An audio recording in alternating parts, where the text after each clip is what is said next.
வண்டி அப்படிதான் போவோம். ஆனா கண்ணு பள்ளம் பார்த்தா நின்னுக்குமா கொஞ்சம் முட்டு வருமா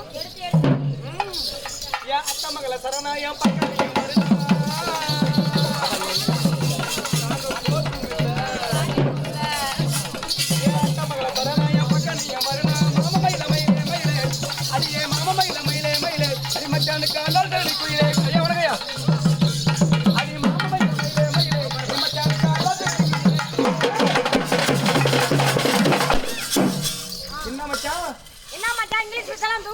உங்களை பார்த்தது ஏறுது இறங்குது என்னது மூச்சுதான் பாத்து மச்சான் பாத்து மூச்சு சூடானா வந்து பத்தி சந்தி செஞ்சு போறோம் ஓ லவசல வர கட்டிதே அந்த